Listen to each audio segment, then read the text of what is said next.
Hi, welcome back to Box of Delights. Today we're looking at Ian Brody's Quartermaster General, a new edition from Ares Games called Quartermaster General East Front. I've shown you Quartermaster General before World War II, but this time, rather than a 2 to 6 player game, this is a 2-player game. This is only for 2 players, but don't be fooled, this is a substantial game. We're still in World War II, but this time on the Russian front. We've got the Axis versus the Allies. The Allies are the Soviet Union. The Axis are the Germans and Finland and Romania. It's June 1941. The game will extend to the spring of 1945 and the end of the war in Russia. Here's the Axis forces. Joseph Stalin here and his Soviet forces. I'm going to show you how this one plays today. So although it is a 2-player game, it's not easy for me to demonstrate a full playthrough, but we will look at how the turns work, how you use your cards, how you control your forces. This is an area control game. You can have a series of scoring rounds where you're going to score for the regions you control, create a margin of 10 victory points between you and your opponent, and you win the game. We'll have a look at the board quickly and show you those different areas where points are scored. Looking at these stars like here in Finland, Leningrad, Moscow, okay, Smolensk. There's 17 altogether. It's in 16 different regions. There's 2 points here for controlling Moscow. So the 17 kind of makes it a little bit easy. You know, if one of you's got 10, you know the other's got 7, so you only need to count 1. And if one of you has 10 and one of you has 7, the difference is 3. So you know that you're going to be creating a margin of 3 points between you and your opponent. And that really helps when you're trying to figure out, are you 10 points ahead, right? So yeah, it's a clever little mechanism, but in Quartermaster General East Front, it's working particularly well. You can see there's 2 lines on the map. There's the 1941 line and the 1939 line. These are significant because some of the cards will be awarding points, and they might be awarding points based on control to the west or to the east of these lines. Okay, so there's other ways to score points. You'll see them in these cards that come out. Right. You might get points also for controlling specific regions, for example. Right, so there's lots of different ways to earn points alongside that, create the margin, and you've got to look out for them because your opponent may suddenly pull out one of those cards and grab a surprise victory just before a scoring round. If we have a look at the scoring track, that's really interesting too. The game provides a marker that goes down this track as each turn, each season in the year progresses. The Axis player, Germany and the Pact, always takes the first turn each round, and the Soviet player always goes second. So in that sense, with the Soviets always having the final say before scoring, as well as having different decks, we're going to have a look at the units in a minute, but both forces have the same type of units. But these together create this asymmetry between the 2 factions. There's also a little asymmetry in the setup. Let me go ahead and set up the board as you'll see it at the beginning of every game. You'll see that the Soviets line is much further west, right up against this 1941 line here. Finland up here on its own. But what you'll see is that the majority of the Axis forces are already deployed. There's 20 of them out here, whereas the Soviet Union are more thinly spread and less deployed. There's only 13 different units out here deployed. You can see 2 Soviet fleets. You've got 1 German fleet here, a concentration of German units around here, some Pact units down the bottom, Hungary, Yugoslavia, Romania, and then some up in Finland. But significantly, if you look at the number of victory stars that are controlled, the Axis start with 7 and the Soviet Union start with 10. Everything east of this line is controlled by the Soviet Union, and everything back here is controlled by the Axis. So these points here, although there aren't any units here, they're still controlled by the Soviet Union. Now you do have some tokens. If you want to, you can use these to mark which areas are controlled by which forces. Okay? So Vienna here, for example, it's west of the 1941 line. It's controlled by the Axis power, even though there's no units here. Same for Bulgaria down the bottom here. But you really don't need to until things start getting complicated as the game progresses. But remember, this discrepancy means there is an incentive for the Germans, for the Pact, for the Axis player to push eastwards, and for the Russian player to kind of give up a little bit of territory in exchange for position and strengthening their line. And that's really important too, because in this game, keeping an unbroken line is a serious advantage. It really does play out. There's nothing in the rules specifically telling you keep a line. Having a line of forces with the very simple rules that Quartermaster General presents to you does create strength. Okay. So, what about these units? You can see there's 4 different types of units. We've got infantry units. You'll notice that Pact units, German units, they're both Axis, they can share the same space. Although they operate independently, they can share the same space. You cannot at any point have Soviet and Axis forces in the same space. It just doesn't happen. So we've got infantry units, we've got airplanes, we've got tanks, and we've got fleets. There's a fleet here in the Black Sea. Each offers very slightly different rules. Infantry and tanks, they can move on land and land alone. Fleets can move on water and water alone. Airplanes, they can move over land and water, but they must end their movement on land. There's no aircraft carriers here. Airplanes have another special rule. They can move over enemy pieces, okay, and land, but they must land, okay, so 1, 2, they can move 1 or 2, but they must end their movement in a space that they controlled before they started moving pieces, okay? So they couldn't move across and land here. This is a enemy occupied, enemy controlled space. All of the pieces, they can just move 1 space. When you move a piece, they can only move 1 space adjacent, okay? Each of these regions defines an adjacent space, okay?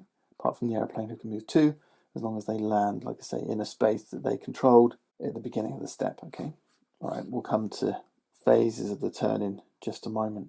So those are your different pieces, and it's immediately obvious what the difference between fleets, land units and airplanes are, but you've got 2 different land units. So what's the difference between infantry and tanks? And this is where we need to look at the different phases or different steps that make up a turn in the game. Each player gets a handy reference chart, and this will tell you much more concisely than I will what the phase of a turn looks like. They're very brief. The rules are very brief. When you're playing the game, once you've got the basics down, everything you need is on here. You've got a map in here that tells you the starting pieces, and then there's some notes here about just hints on how you might want to play your faction. Okay. So turn sequence is divided as follows: first movement step, first action step, second action step, second movement step. Then we've got something called supply step, which is probably the thing that you'll struggle with the most. But it's not difficult. We figured it out pretty quickly. And then finally draw step. All right. So it's move, 2 actions, second move. And that's what's important right now. There's a first movement step. You take 2 actions, then a second movement step. Then you check to see that all your units are in supply, and then you draw cards. Right? You draw cards from your deck. You're going to have a set of starting cards. Actually, we'll come to look at these cards in a little bit more detail in a minute. But first movement step, 2 actions, second movement step. Infantry and tanks. Both units can move on the first movement step. Then you take your 2 actions, Second movement step, only the tanks can move. And this is such a simple rule, but it creates an interesting tactic. The point is, tanks and fleets, actually, fleets as well, may move in the second movement step. Not infantry, not planes. What it means is that, for example, let's look down here. We've got Warsaw and Lvov here. Remember, you can never move a piece into a space occupied by an enemy piece. Right? None of these pieces can move in here. However, you can attack an adjacent piece. So, first movement step, let's say we moved all our forces in from elsewhere. Maybe we move in these pieces. We're moving our pieces in. Then we use some actions to attack. We'll have these infantry attack and defeat this section here. So first movement, 2 actions. Second movement. Second movement, these guys can't move, but the tanks can. So we could then potentially move our tanks in during the second movement step to occupy the region that we've just been attacking. So our artillery units are good for backing up and taking spaces on the second movement step, taking the spaces that we've been attacking. Next turn, then obviously the infantry can push forward and follow along behind, all right? So this is why tanks are different. They can move in the second step. Fleets can move in the second step too, and that's really important to keeping supply lines open, and we'll talk about that in a little while. They have a secondary role, fleets, in that they can support adjacent land units, but what we've learned is it's not an efficient way of using your fleets. Fleets are much more useful in performing a role in keeping supply lines open, but we'll talk about that in a little while. Right, so that's movement down. What about those actions? You'll start the game with a hand of 7 cards. In fact, for your first game, you'll find that there's actually 7 cards marked with some text that reads first game. All right, take those 7 cards, and that becomes your starting hand. Okay, once you've played the game and you're familiar, perhaps a few games, you can take a random 7 cards for your starting hand. Okay, these are the Soviet Union starting hand. So you start the game with 7 cards. Remember, it always starts with the Axis player. First movement step, first action step, second action step, second movement step, supply step, and then draw. So you'll be playing some cards here, and then you'll be drawing cards right at the end of your turn. Now that's important, and we'll come to that. This is also really smart. The actions you can take, remember there's 2 per turn, is to play a card and resolve its text. So for example, the Black Sea Fleet here says, deploy a Soviet fleet in the Sea of Azov. Or this one here that says, border guards, deploy a Soviet infantry in each of 2 different spaces west of the 1939 line. Okay, so I might deploy, let's say, so in 2 different spaces west of the 1939 line. Okay, so different cards doing different things. I play the card, discard it, it's played, it's gone. All right, my hand's down to 6 cards. That's one thing you can do on your turn. That's an action. You can play any card, ignore the text, ignore it completely. All right, and with that card, you can do what's called a conscription. Just discard a card to deploy an infantry. Take an infantry and deploy it. Deploying means placing it right back away from the front line. Okay, on the map, you'll see that there's certain places where there's Soviet Union flags. These are called supply flags. When you deploy, you can deploy on a space containing a supply flag or adjacent to. Okay, so I could deploy here, I could deploy here. So in a space or adjacent to a space. If I discard 2 cards, then I can deploy, same rules, in a space with a flag or next to a flag, a tank unit. So 1 card for infantry, 2 cards for a tank. Right, that's called conscription. The other thing you can do with a card is something called a forced march. Discard a card, again, ignore the text on it, to move a piece. So remember, it's first movement step, 2 actions, second movement step. This force march, which happens between the first and the second, one of your actions could be to just force move, discard a card, force move any piece. Right? It could be your infantry, it could be a tank, it could be a plane, it could be you're bringing up, force marching a tank. So let's say I wanted to get this unit over in Moscow up to the front line. First movement step, it can only move one piece, one space. Then I can force march it with a card, one of my 2 actions, up to Brest here, right? All the way from Moscow. Right, that's a forced march. That's one of your actions. Discard 2 cards. Again, ignore the text. Just discard 2 cards. This is all on here, all right? So conscription is 1 card for an infantry, 2 for a tank. Force march, 1 card to move a space. 2 cards is called a desperate attack. Discard 2 cards to attack a land space. Okay, so I could discard 2 cards, ignore their text, and have the guys in Brest attack East Prussia here, for example. Okay, or maybe I'll use my first action, force march these tanks from Kiev to Lvov, and then 2 actions to do a desperate attack here. Right, so I'm using my cards to move and attack, move and attack. 1 to move, 2 to attack. Actually, it's 2 to move attack, isn't it? 2 to force march them, and 2 cards to then do a desperate attack. That's 4 out of my 7 cards used. Another thing you can do as one of your 2 actions is called production initiative. Instead of spending cards, I can draw a card. Right, so as one of my 2 actions, I can just draw a card into my hand. Okay, nice and easy. Or I can pass. So with my 2 actions, I might decide the best thing I can do is do nothing. So I could just pass. So there you see you've got moving and attacking. So discarding cards face down to move, or 2 cards to attack, or 2 cards to move a tank. They're your basic actions. But playing a card as an action for its text will often be, and has to be, more complex.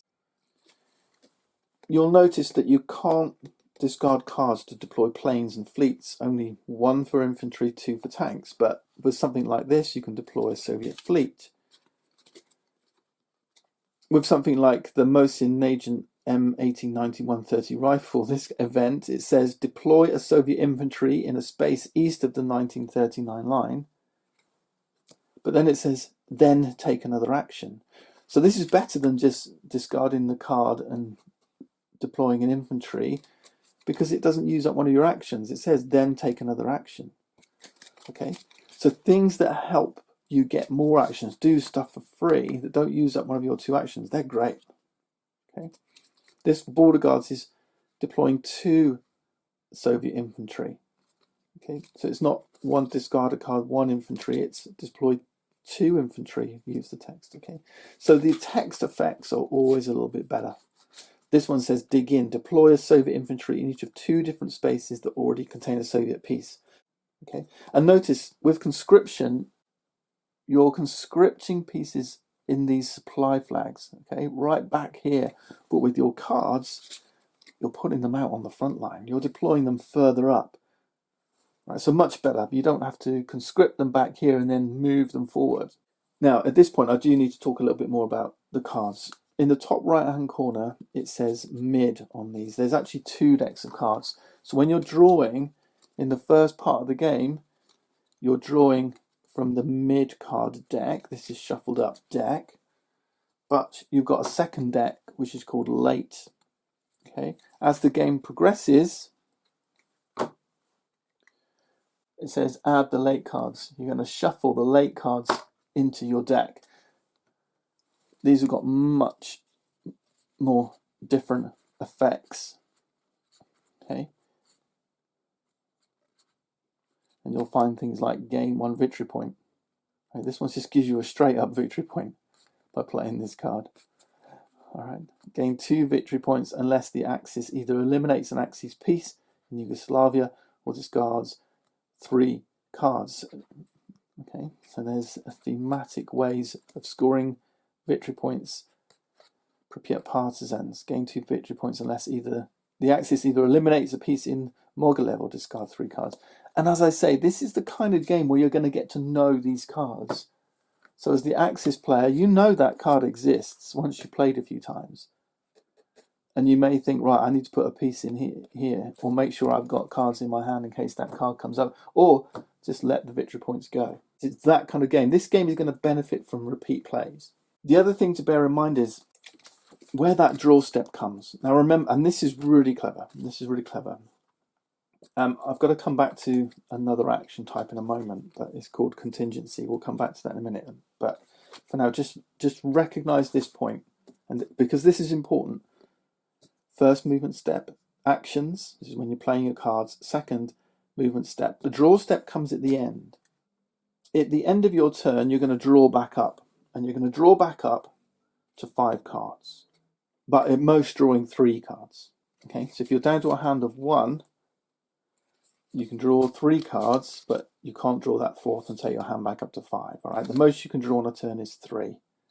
All right, but if you've got 2 cards, you can draw the full 3 back up to 5. If you've got 4 cards, you'll draw 1 back up to 5. Okay, so you'll have 5 cards at the end of your turn. But what's important is that, and there's an icon in the bottom left that I've not described yet, you can actually play cards on your opponent's turn. So I'm the Axis player, right? I've got my hand. Let's take some Axis cards. I've got my hand of cards. It's the late game, so I might have a mixture of late and mid cards. I'm taking my 2 actions. I'm playing cards. All right. Remember, it's 2 actions, but potentially I'm discarding 2 cards to do a forced attack, or maybe I've managed to play a card, get another action, play another card, get another action. Yeah, like something like this. Hummel, self-propelled gun. Attack with a German force containing a tank, then take another action. So I play that, and I'll play another card. Okay, give myself another card, so I've got 5. Right, now I'm down to 3 cards. While I'm taking those actions, the Soviet player can be reacting by playing cards from their hand too. Right, so they've got a hand of 5 cards, and they're playing these cards. In the bottom left are these called reaction icons. All right, I'll explain them in a minute, but what it means is I'm attacking, I'm moving, I'm doing stuff. The Soviet player could be playing cards themselves in response using these reaction icons. Then at the end of my turn, Axis player, I'll draw back up. But when it gets to the Soviet player, they don't start their turn with a hand of 5 cards because they've been playing some as reactions. They're going to start their turn with only 2 cards in hand. They haven't got so much choice now. When they do their first movement, take their 2 actions, they've only got 2 cards to play with. All right. So bear that in mind. The importance is that when you're playing cards, you won't draw until the end of your turn. Now, the maximum draw of 3 is also important. Let's say on my turn I get down and I've played all my cards and I've got an empty hand. At the end of my Axis turn, I draw back up. But remember, I can only draw a maximum of 3 cards. Right, so now I've got a hand of 3 at the end of my turn. Right? Soviets are now taking their turn. And as they're playing actions, remember, I can react with these icons. I'll talk about them in a minute. But I've only got 3 cards in my hand to react with. But if I do react, so let's say there's a retreat here or a sustain, anti-air. I might have played the retreat in the anti-air on the Soviet turn. When it gets back to the beginning of my turn, now I've only got 1 card, and I'm not going to draw back up until the end. Okay, so playing cards on other players' turns or emptying your hand and only drawing 3 or up to 4 is going to limit what you can do on the other player's turn. And that's really important. We're going to talk about these reactions shortly, but there's one more thing I want to introduce you to. But hand size is brilliant, okay? It's brilliant in this game, and being able to do loads of stuff on your turn is great, and being able to react on your opponent's turn is great, but it does potentially limit what you're going to be able to do next time, right, on the next turn or on your opponent's turn. And that's fantastic, is thinking about how you want to use your cards, and they're multi-purpose. You can use them for their text, you can just discard them to do those forced actions, those desperate actions, or you can use them for their reactions, which we're going to come on to. Now, there's always a contingency, right? Okay, let's go back to the Soviets. Here's their hand. They start with these 7. Alongside your hand, are what are called contingency cards. There's 5 of them. These are supplementary to your hand. During setup, you'll place these 5 cards. There's 5 for the Soviets and there's 5 for the Axis. Okay, here they are. 5 for the Axis player. Each player has 5 of them. As one of your actions, one of your 2 actions, or both, okay, all right, you can do it. So during your action, as an action, you can use a contingency card. So it costs an action, use a contingency card. They're double-sided, right? They have an initial side, and they have a second side. So as an action, so it costs you an action, so you can do it once or twice on your turn if you want to. You can use one of these contingencies. So pre-war doctrine, attack with a Soviet force. So you know you've always got this attack card right from the beginning, right from setup. There's always this threat that you can attack, right, without having to desperately use 2 cards to do a desperate attack. You can always use one action without costing any cards, a contingency to attack with a Soviet force. But here's the big thing. When you use a contingency card, it's one-time use. Right? This is the initial side. All 5 of these have got an initial side. When you use it, you flip it over. And it's got a second side. This second side is also one-time use. So now we've got this ability instead. Right? You can't access the back side until you've used the first. So I have to use this contingency, pre-war doctrine, take my attack, use the action, flip it over. And then with another action on this turn or another turn, you can then use the second side. Right? Eliminate a Soviet infantry and deploy a Soviet tank in the same space. Once you've used the second side, using the contingency action, throw it out of the game. Okay? Remember, you can't access the second side until you've used the initial side. Right, so these 5 cards are always available. Right? Deploy Soviet infantry in a Soviet supply space, then attack. Deploy a Soviet tank or aeroplane. Deploy a Soviet fleet. Gain economy. Gain 1 victory point. Your opponent gains 1 victory point, okay? Draw 3 cards. So you can concede a victory point to desperately draw 3 cards. And obviously that may make you go over your hand size of 5. Right? That's absolutely fine. You start with 7, so you always start over your hand size anyway. Those are the contingency cards. The German and Pact ones, the Axis cards, are the same. Okay. Same kind of effects. Alright. Initial side. Okay. Alright, know your contingency cards. But these aren't part of your hand, they're always there, face up on the table, always available as one of your 2 actions. Okay. Reactions. I'm just going to cover these briefly because I want to give you a sample turn instead of going too much into rules. But, as I said, you can play these cards as reactions. And they're right here on your player aid. Okay. Typically, you'll use them in battle.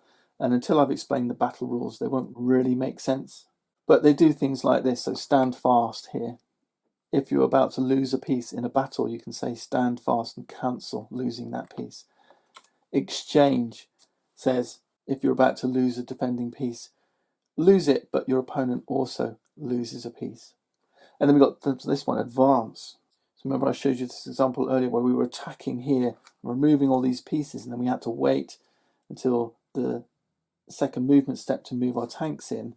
What if we didn't have any tanks? Well, we can use advance, this is what you'll play on your turn, to advance one of your attacking pieces into the space you're attacking. Right?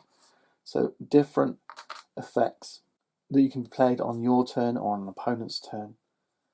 Okay, so we've got all these different reactions and they're right here on your player aid.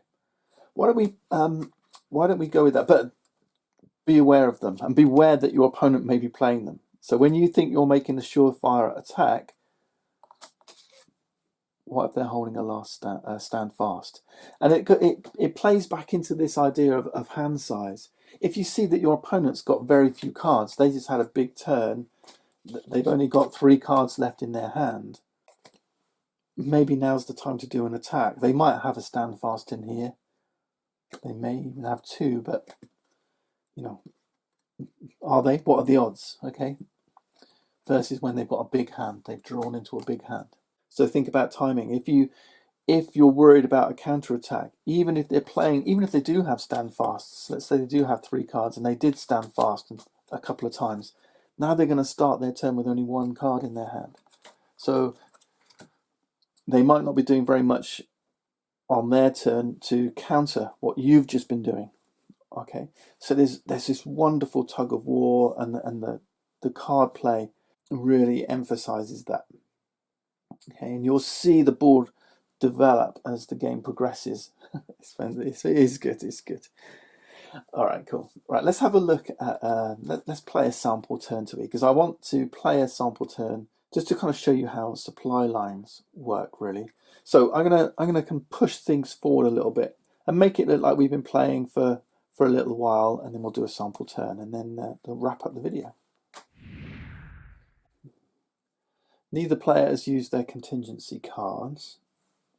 There's 2 main areas. So the German advance has progressed a little, and there's a big hole that's formed in the middle here. We've got a battle going on in Northern Europe here, which I'm kind of going to leave a little bit. It's not too bad, although Moscow is potentially vulnerable, especially with potential flanking move around here. You can see, though, that the Axis forces have taken Mogilev, but have moved away. All right, so this was occupied by the Germans, and that's an important concept, and this is where these tokens come in. If you take a territory and then move away from it, so you take a territory, you control it. Incidentally, you can't use planes to control a territory. You have to use ground forces. Okay, so it is possible to take a territory, claim it from the enemy, and then move away. It's still yours until the enemy reclaims it. Okay, so that's happened here in Mogilev. We've also, this is what kind of where I'm going to focus my attention a little bit down here. The Soviet army has pushed through to Romania, and then the German forces have come in, and actually the Pact are in here as well. So the Axis forces have come in and kind of cut these guys off in Romania, these couple of infantry units. But, and this is where I want to talk a little bit about supply. If you remember, so the Soviets have just finished their turn. They've got a hand of 5 cards. We're in the winter of 1942 now. So at the end of their turn, they drew up, but just before was the supply step. You only check to see if your units are in supply on your turn. Okay, that's an important concept to consider. Now you may think, well, are these guys in supply? To be in supply, you have to be able to trace a contiguous path of controlled spaces back to these supply flags. And you may say, well, these aren't in supply, right? This one is, because there's a path to him. There's a path to here, there's a path to here, but there's not a path to here. Well, there is via this fleet, and this is why this fleet is so important here in the Black Sea. These are adjacent, and these fleets can keep supply lines open, and they can do so here via Sevastopol. So there is a supply route open to these, but if the Germans can get rid of this fleet, that would cut these guys off, and then on the Soviet turn they even have to recreate that supply route, or those guys will be lost. Now here's another important point. All right, so that's supply routes. When you get to this supply step, so remember it's first movement, 2 actions, second movement, then check that everyone's in supply. Yeah, Kiev's proving important right now. Let's imagine a couple of Soviet units had come in here and had taken control here. These guys are no longer in supply.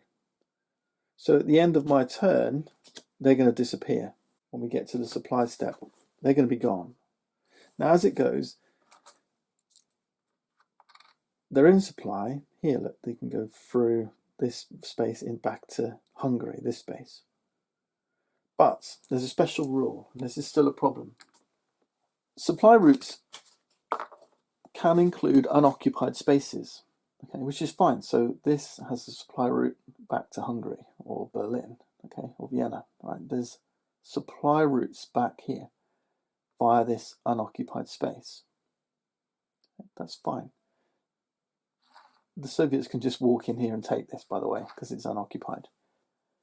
But these unoccupied spaces that are forming part of the supply route only work as long as they're not adjacent to an enemy piece that's able to move in there. Okay, so at the moment, this space is called interdict. All right, this space is not helping with the supply route to these, because these pieces can just interdict. They can just step in here and take control. They can cut off that supply route. So that's the one complicated rule, right? Interdict. Just got to remember, unoccupied spaces can't be adjacent to enemy occupied spaces. Right? If these guys weren't here, we're all well and good. This is creating a supply route, but because they can interdict, because they can step in and cut off that supply route, this is not counting. Right? It's controlled by the Germans, but they can't get their supplies through unimpeded. Okay, because of these adjacent enemy spaces. That's it. Now remember, you only check if you're in supply at the end of your turn. So if everything stayed as they were, as it is right now, if we didn't move, we didn't take any actions, we just passed, we didn't move again, these would all disappear. These would all get removed because there's no supply. They're out of supply. Now this is really important because supply controls movement as well. You can't move a piece into a space where it would be unsupplied. Right? So you can't move into an enemy occupied space. You also can't move into a space that's unsupplied. Now, this movement here would solve that problem because now it's not an unoccupied space. Okay. This aeroplane couldn't move. It can move over occupied spaces, but it couldn't move here, for example, because it's not in supply. Okay. It can move over unsupplied spaces. So it could move over here. Could it move into there? You might say, yeah, there's a supply route going back here. But this is an unoccupied space, and there's an adjacent enemy space. This space here is not helping with the supply route to here. So it couldn't move there either. So think about interdict and supply. All right, but we've got to solve this problem. Now there's a couple of ways we can do this. We could eliminate these forces. That's one way. Kyiv seems important. I mean, if I can take Kyiv, then this would be, yeah, so these guys can step in here, and these guys are a threat as well, so we've got to look out for that. I mean, another option is we just move a plane in. Yeah, okay. So let's just do our turn. So hopefully you've got supply down now, right? You have to be able to trace a line of adjacently controlled spaces, occupied or unoccupied, back to a supply flag. Unoccupied only count if they're not adjacent to an enemy piece. This one is, so it doesn't count. This is not helping. Anyway, right, first movement step. So let's move. Now I'm going to focus down here. Let's move a couple of planes. So remember, they can move two spaces. In actual fact, 1, 2. Let's move one in here. I mean, I could have moved this piece back here, but nah, that doesn't help me. I might actually move this plane at the risk of weakening this area here. I could move this plane in here, but what I might actually do is just move an infantry piece in here. Let's close this line. I could push forward into Kursk. That's an option, but I'm leaving myself vulnerable around here. This is a victory star space up here in Smolensk. Let's focus on this area. Let's focus on trying to do something down here. I'm just wondering whether, let's check our cards. we've got cards that deploy west of the 1941 line. That's interesting. Messerschmitts deploy a German airplane in each of 2 different spaces west of 1941 line. We've got quite a few planes in our reserve, right? These are ones that are not out on the board. When pieces get destroyed and removed, they go back to the supply, so they can go back in, but otherwise your pieces are limited. But what's interesting is you'll notice for the Axis, they've got German cards and they've got packed cards. I can only use packed cards to affect packed pieces and German cards to affect German pieces. Do you see? So just be aware of that. So if I'm playing cards for their text effect or for their reactions, it can only be if a piece of that faction is involved. Now, obviously that doesn't affect Soviets because they've only got one faction. But for the Axis, it's the Germans and then the tripartite pacts plus Finland. Okay. All right, the grey pieces. But face down, they can be used for either. Okay, so if I'm discarding them for these desperate actions, conscription, forced marches, any card, doesn't matter, right? They've got the Axis symbols on the back, either faction. So I'm still thinking about movement, aren't I? But west of the 1941 line, for those Messerschmitts, I mean, that's interesting. I can put them here in Hungary and support an attack here, but not far forward enough to support here. So that's interesting. One other comment about supply. This fleet here is keeping the supply lines open in the Black Sea. Unoccupied sea zones, they don't really belong to either player. In fact, it's controlled by both. So at the moment, Sea of Azov is controlled by both, and Bosporus down here is controlled by both players. Black Sea is controlled only by the Soviet player. I think that'll do for movement, at least first movement. Right, now my 2 actions. What I want to do now is attack Kiev, I think. Now what's important is we're currently in winter 1942, and I've got this card here called Panzer V Panther. It says deploy a German tank in any Axis-controlled space, which this space is, right? We control it if we occupy it or if we have occupied it. Then, if it's not a spring turn, which it isn't, it's winter, move that tank or attack with a force containing that tank. This is one attack. I've got a reaction called sustain, which I'm going to come back to in a minute because there's an important comment on this. I mean, we could use this tank, attack with a force containing a tank, and then take another action. Maybe this is better. Maybe the Hummel self-propelled gun would be better. Yeah, I think it would be. This one's got an advanced reaction. This one's got a sustain attack reaction. It can't be used in winter turns, which it is. And actually, there is a reminder here for that. This marker is pointing at the current turn, winter 1942, and there's an icon here that says we can't use these sustain reaction effects. I'm going to do winter, Axis turn, Soviet turn, then we're going to go scoring. So I think action number 1, we're going to play the Hummel self-propelled tank. Attack with a German force containing a tank. It's got a tank in here. And then take another action. So remember, we're limited to 2 actions. But this one says we can take another action. So we've not used one of our 2 actions. Which means I could potentially attack here as well. With my Panthers. Yeah. Right, so that's my action. How do we attack? You have to use your ground forces. You can't attack with just a plane or just a fleet. Okay, you have to attack with infantry and or tanks. So airplanes and fleets, they're supporting units.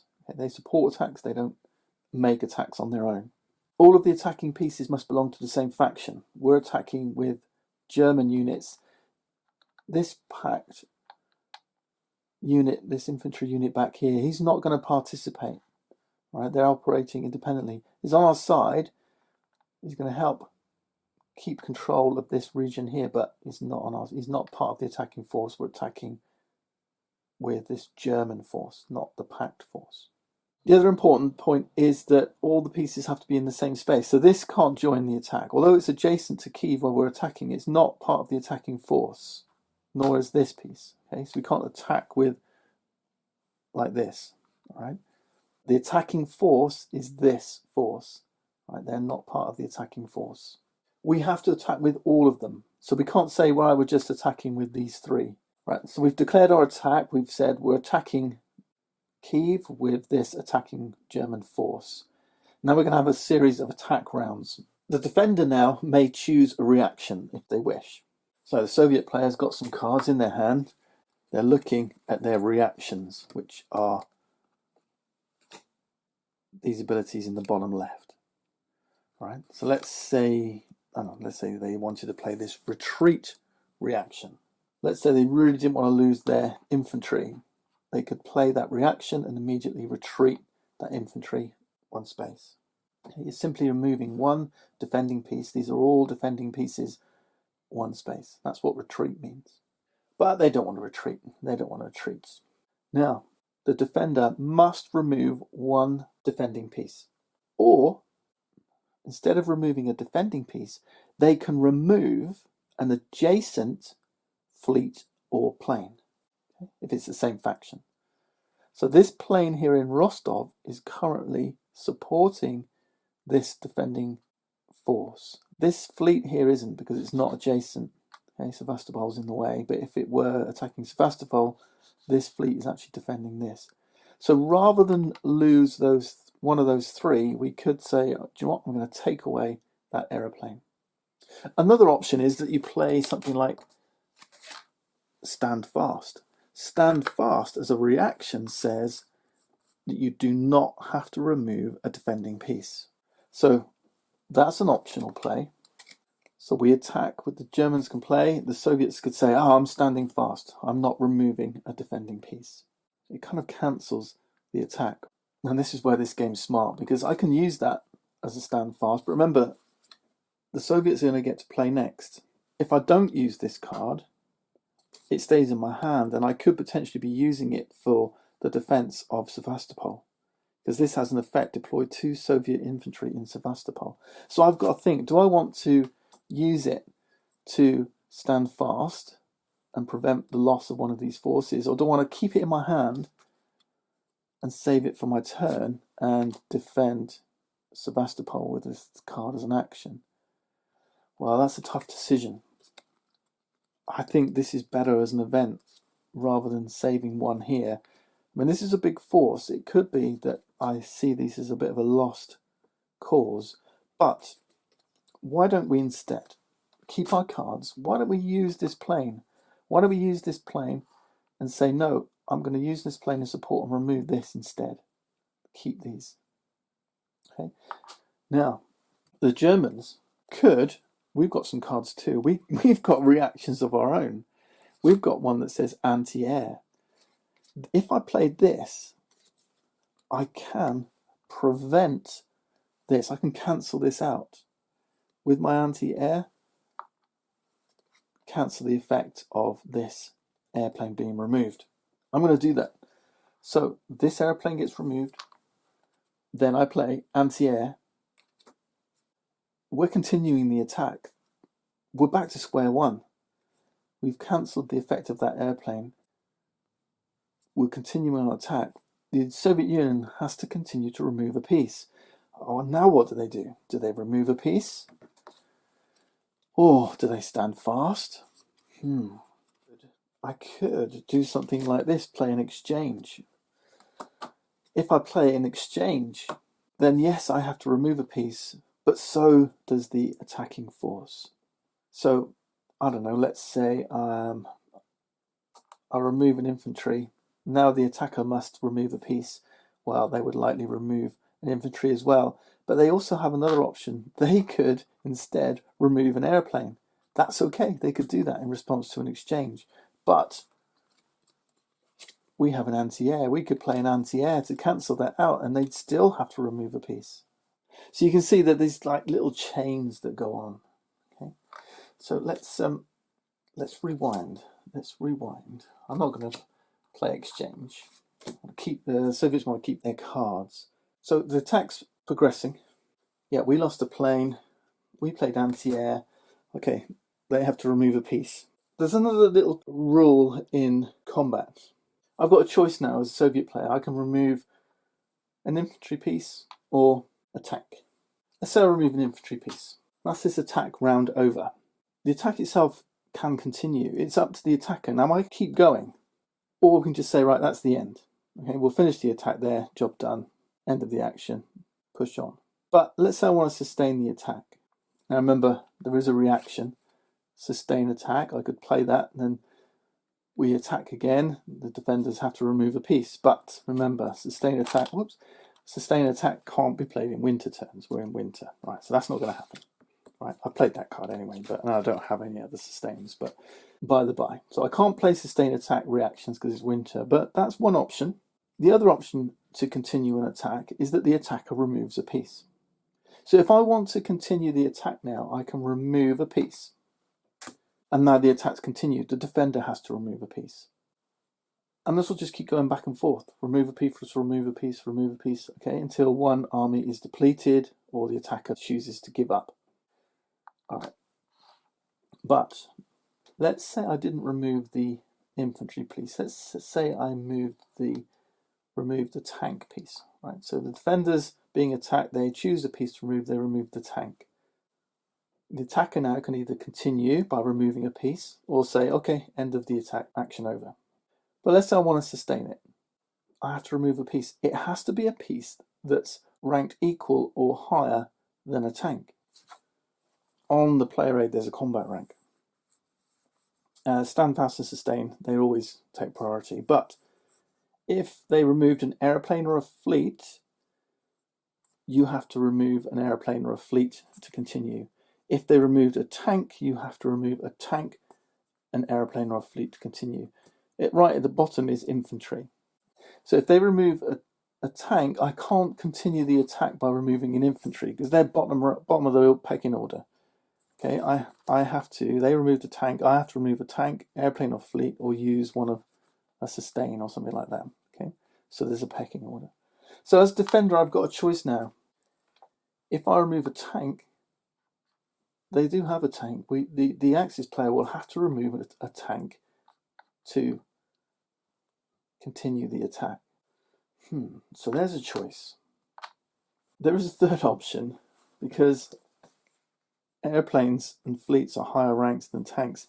If the defender removes a tank, the attacker to continue can remove the tank, or I could remove this supporting plane. It's in an adjacent region, adjacent to the attacking force, right? So it could be here, it could be over here, right? So it's adjacent to the attacking force. For now though, let's say, yeah, we don't want that, because this could just, if we remove that, they'll just remove this plane, and now it's 4 against 2. If I remove an infantry, now that makes it harder. All right, so let's say the Soviets do that. They remove an infantry. That's how we've responded. If the Germans want to continue the attack, they can either remove an infantry, remove a tank, or remove this plane. Removing this plane is more costly. They've exchanged an infantry for a plane. All right, that's a big leap rather than a tank for a plane. Now that's more interesting for the Soviets. We don't have any sustains. We can't use them anyway. It's winter. We could just stop, or we could push on. So they removed an infantry. Let's remove an infantry. Let's push on. All right, so we'll take another infantry. Now, Kiev has a choice. They've only got tanks, so they're going to have to remove a tank unless they play a card like Stand Fast. Stand Fast seems like a good option now. Now, Stand Fast as the highest reaction combat rank. The only way now for the attacker to continue this attack is with a sustain attack card. we can't continue by removing an airplane, fleet, tank or infantry because they're lower combat rank. Stand fast has effectively ended it, and we can't play sustains. The defender knows that because it's winter. You can't play sustains in winter. So the Soviet is saying, okay, that's it, I had enough. I'm going to stand fast. I did want to keep this card, but I'm using it for its stand fast. That's discarded. The attacker can do nothing more and ends the attack. Okay? These cards are discarded. That's action one, but remember, this said take another action. So we can go again. We've still got 2 actions left, but only 3 cards. I'm going to play my Panzer division now. It's an action. Deploy a German tank in any Axis-controlled space. Here. All right, so let's take a German tank. We're going to deploy it back down here. Then, if it's not a spring turn, it's winter, move that tank or attack with a force containing attack. We're going to attack again. So that's the card we're playing. Now, I'm hoping the Soviets don't have another stand fast. They don't have another stand fast. So we're attacking here. We're continuing this onslaught in Kiev. We could play retreat, get one of our tanks out of there. We could play an exchange. Now, when you do an exchange, this is probably not going to be very wise. The attacker has to remove a piece as well, but it doesn't have to. It can be any rank, right? It doesn't have to be a tank. So we're going to remove a tank. They could remove this infantry, or they could remove this supporting plane. We could cancel that with an anti-air, of course, which we do have.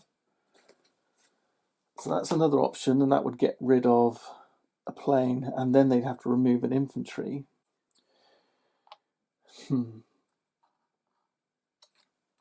But this is a good card. This is deploy a space with a tank and then attack with that piece. So I could retreat possibly with this tank, then use guard armies to counter. What do the Russians do? There's lots of choices here. Remember, all the time we're thinking about our supply lines as well. I mean, at the moment everything's kind of good, but our forces are getting depleted. Stand fast at this point would have been good. If we had supporting planes now, you can see how valuable they are because of the combat rank. If I removed a plane now, the only way that the Axis could continue is with a sustain. It's winter, they can't, is by removing an airplane themselves or a fleet, which they don't have. Right? We control the Black Sea. This retreat card is good, but look, it gains 2 victory points unless the Axis discards 3 cards. I know their hand's getting small. Or they eliminate an Axis piece in Mogilev. They do have a piece here. So this card would get rid of this. But the Axis have been smart. They've placed a piece there when they did their move. How do the Russians respond? Let's remove a tank. Let's remove a tank. All right, we're down to 1 tank in Kiev. Kiev is looking like it's going to fall. So to continue the attack, I either have to remove a tank. Okay, remember, I can't remove an infantry because the defender responded with a tank. I have to be equal or higher rank with each of my responses. So I can either remove a tank or I could remove this plane and continue the attack. Let's remove this plane and continue the attack.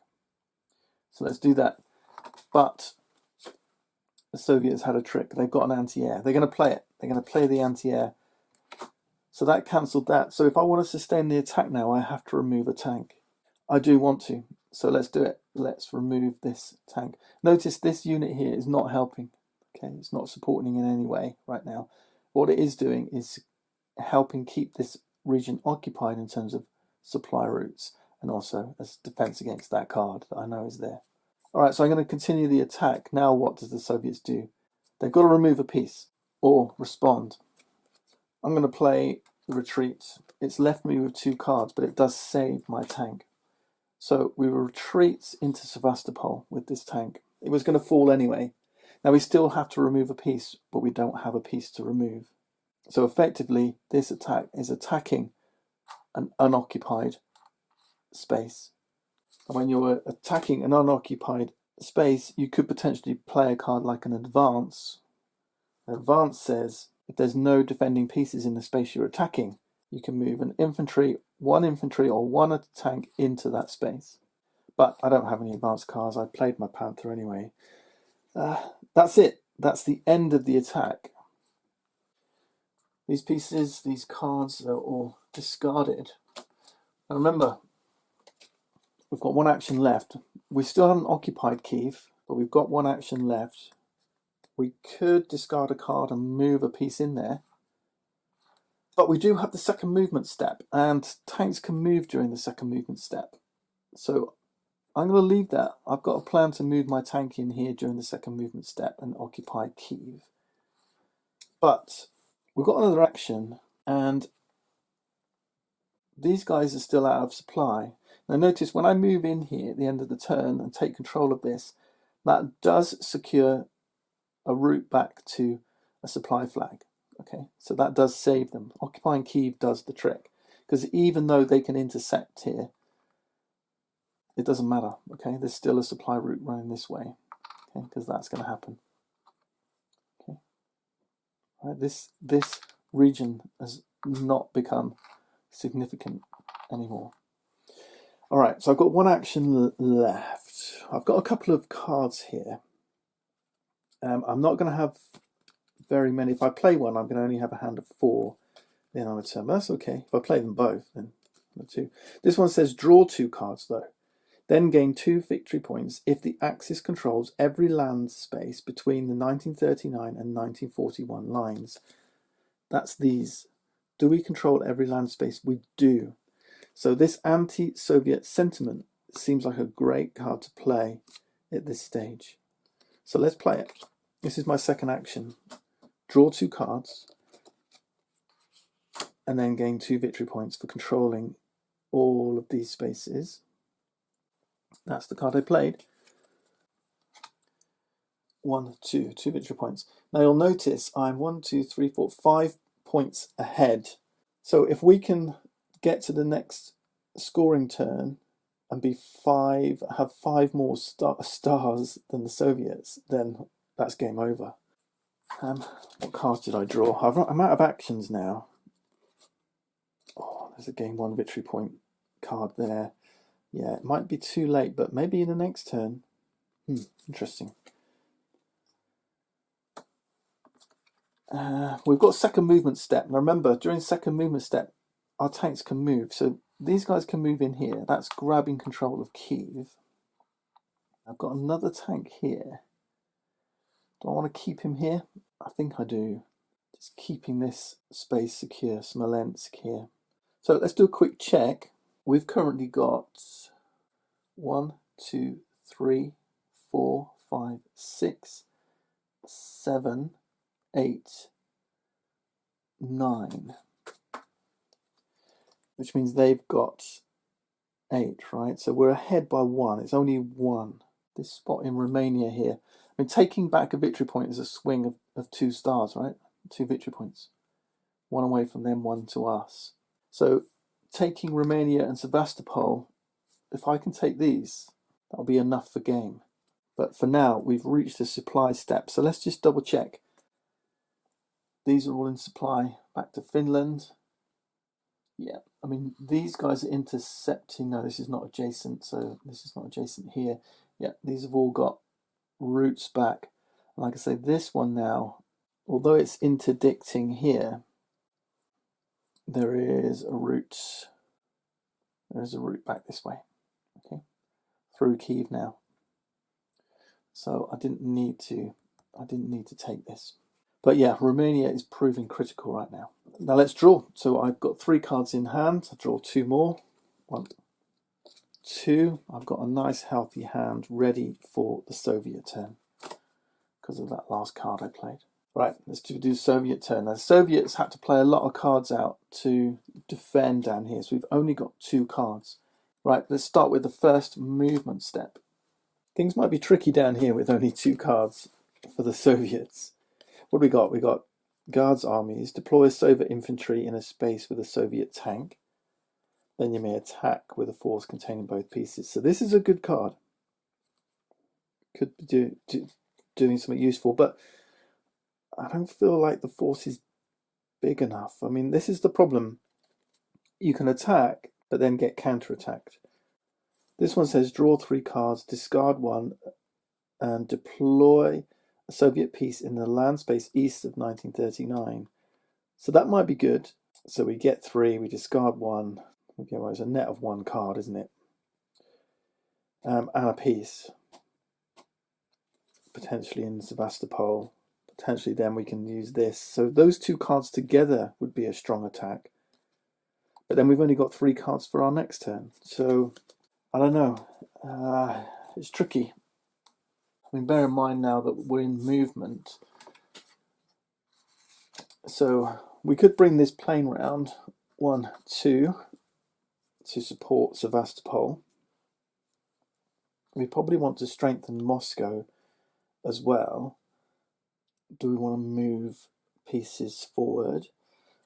We could spread the line thinner and do this and grab another point because scoring's coming up. I mean, why not? Points are points, so that's an option. And there's also Yugoslavia. I mean, we could take Yugoslavia, leave Romania unoccupied. The problem here then is that this is an interdicted space on the supply route, so that cuts the supply route, right? So then we would lose both of these pieces. So we can't do that. We have to keep this supply route open. But Hungary is certainly available. I would quite like to draw some more cards and see where my options are. Novgorod is here. Would it be better to bring the tank back to Moscow and let Novgorod fall? And that's another option.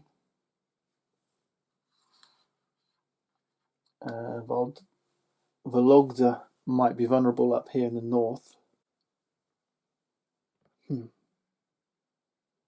But we could. We've got some good contingency cards. I'm going to draw 3 cards anyway. I mean, one option is the Gulag economy. Terrible policy, but there it is. The Axis gain 1 victory point, and we draw 3 cards. And then we've got 1 action to use those 3 cards. But we could just do this one. Increased aid from the West. We can deploy a Soviet tank. So I'm quite keen to do this. Yeah, deploy a Soviet tank or airplane. I would like to mount a counter-offensive. So I'm going to deploy here in Romania. It has to be a place that's in supply.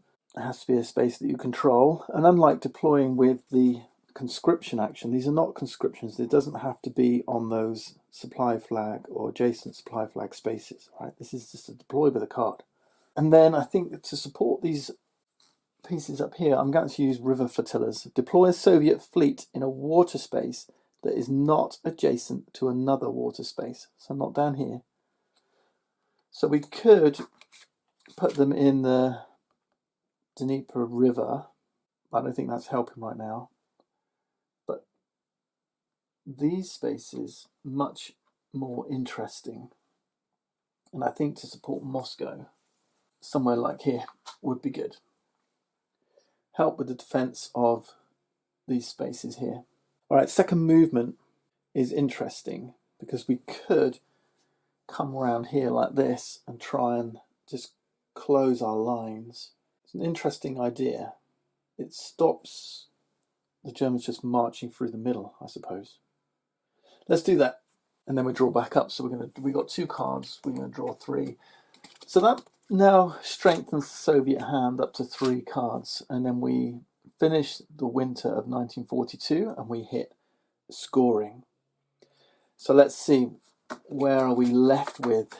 I think 1, 2, 3, 4, 5, 6, 7, 8 for the Germans, and I think 9 for the Russians.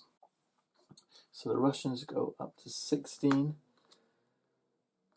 and the Germans up to 20. So the Russians have closed the gap a little with this attack around the bottom. So the German effort was purely to try and close their line. We have to do something about these.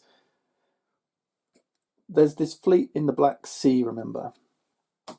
They're pretty vulnerable down here. So yeah, the vulnerabilities here mean that this Russian position is quite fragile. Remember, fleets aren't part of a force, so you're going to have to look for other ways of getting rid of fleets. You can't attack them directly. There it is then, we're in the spring of 1943 and the game pushes on. You can see turns are pretty long. I mean, it depends. I mean, obviously I was explaining tons of it, but yeah, it depends how you play. But there you go. Ian Brodie's Quartermaster General, East Front. 2 players. Yeah, if you spend lots of time thinking about your turns, thinking about all the different combinations, if you don't know the cards so well, perhaps, and you're considering the options, it can be pretty slow going. But if you enjoy that and you want to just, get head to head with someone and spend an afternoon fighting over the Eastern Front, this is your game. I've shown you how you might play it solo two-handed with the hidden cards and the action reaction. It's not the best game to solo, but you can certainly get some mileage out of it if you want to try soloing and just learning the rules and understanding some of the tactics around which regions are critical and all that kind of stuff. Then yeah, knock yourself out. That's it. I hope you enjoyed this presentation, and I'll see you next time.